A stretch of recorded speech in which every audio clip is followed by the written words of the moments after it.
چاہیے، اور یہ بڑی پرفیکٹ بات کی ہے اللہ رب العزت نے۔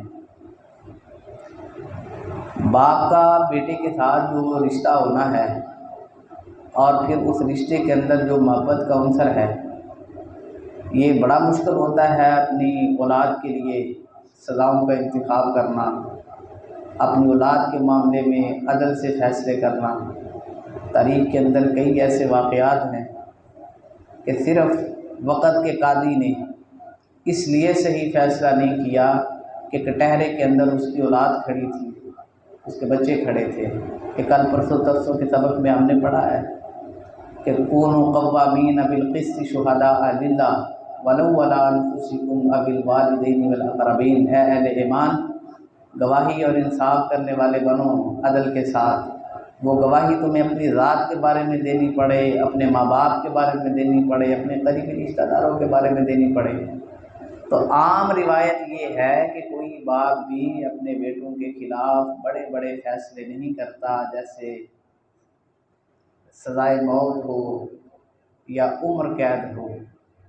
تو اللہ رب العزت نے فرمایا کہ تم یہ فیصلہ نہیں کر سکتے ہو اپنی اولاد کے بارے میں۔ ایک فیصلہ کیا تھا قاضی منصور نے اپنے بیٹے کے بارے میں، وقت کا قاضی بھی تھا اور وقت کا بادشاہ بھی تھا۔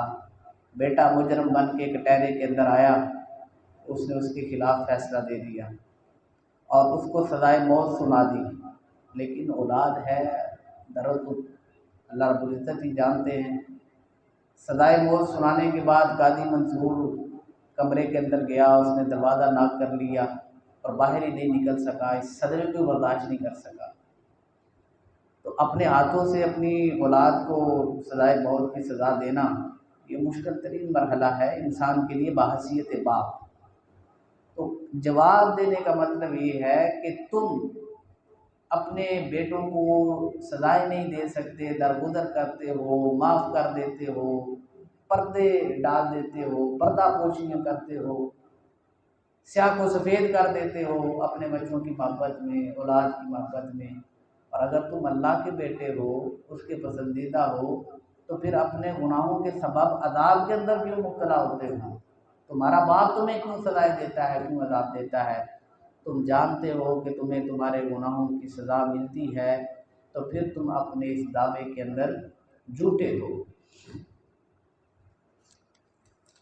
پھر اللہ رب العزت نے دوسری بات ان سے کہی کہ بل انتم بشر ممن خلق، تمہاری حیثیت اللہ کے نزدیک ایسے ہی ہے کہ جیسے بہت سارے دوسرے انسان پیدا کیے گئے۔ تم دوسرے انسانوں کی طرح اللہ کی ایک مخلوق ہو، اور یہ تمہارا دعویٰ کہ ہم اس کے پسندیدہ پیارے اور بیٹے ہیں، یہ غلط دعویٰ ہے۔ صرف اپنے آپ اپنی بے عملی کو چھپانے کے لیے تم اس طرح کے دعوے کرتے ہو۔ یغفر لمن یشاء ویعذب من یشاء، اس کی بادشاہت کا عالم یہ ہے کہ وہ جسے چاہے بخش دے، جسے چاہے عذاب کرے، اسی کے لیے ہے آسمانوں اور زمین اور جو کچھ ان دونوں کے درمیان ہے، اس کی بادشاہت۔ وَإِلَيْهِ الْمَصِيرُ، اور اسی کی طرف تم سب کو لوٹ کے جانا ہے۔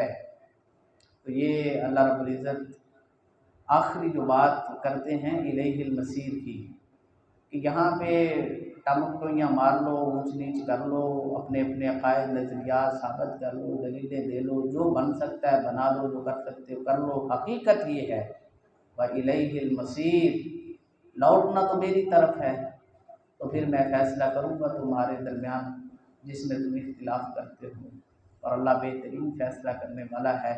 اللہ کے ہاں تو اللہ سے تو کوئی چیز چھپائی نہیں جا سکتی۔ اس کے سامنے کون ہے کہ جو اس طرح کی دلیلیں پیش کرے؟ بلکہ سورہ طٰہٰ کے اندر ہے خشعت الاصوات للرحمن فلا تسمع الا ہمسا، یہ جو آوازیں بلند ہوتی ہیں نا، دلائل کی آوازیں، وکالت کی آوازیں، اللہ کے سامنے کسی کی آواز نہیں نکلے گی، پست آوازیں ہوں گی، اور لوگ ایسے بولیں گے کہ جیسے مکھیوں کی بنبناہٹ ہوتی ہے۔ اس کے سامنے پھر یہ ساری دلیلیں دری کی دری رہ جائیں گی، یہ سارے دعوے اور وکالتیں دری کی دری رہ جائیں گی۔ حقیقت یہی ہے کہ اس کی طرف لوٹنا ہے، اگر تم نہیں سمجھو گے تو اس کے دربار کے اندر وہ فیصلہ فرمائے گا۔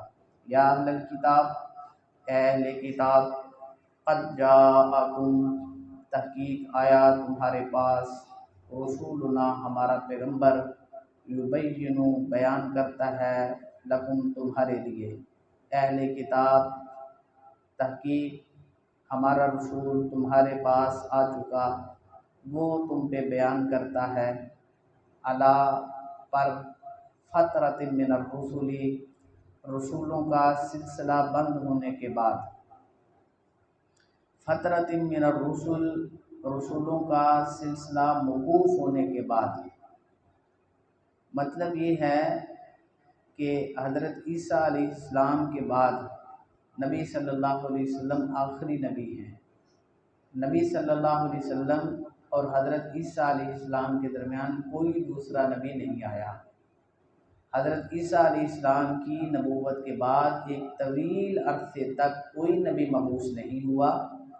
عیسائی اور یہودی دونوں اس انتظار میں تھے کہ کیونکہ ان کی کتابوں کے اندر ایک نبی کی بشارت تھی جو آگے جا کے 28ویں پارے میں ہم سورہ صف کے اندر پڑھیں گے کہ من بعد اسمہ احمد، ان کی کتابوں کے اندر نبی صلی اللہ علیہ وسلم کا نام احمد موجود تھا، جس کی انہوں نے موجودہ بائبل اور انجیل کے اندر تحریف کر دی ہے، ان ناموں کو بدل دیا ہے۔ وہ ان کے جو علماء تھے وہ اس انتظار کے اندر تھے کہ ایک نبی آئے گا، اور وہ دونوں اس نبی کے منتظر تھے، لیکن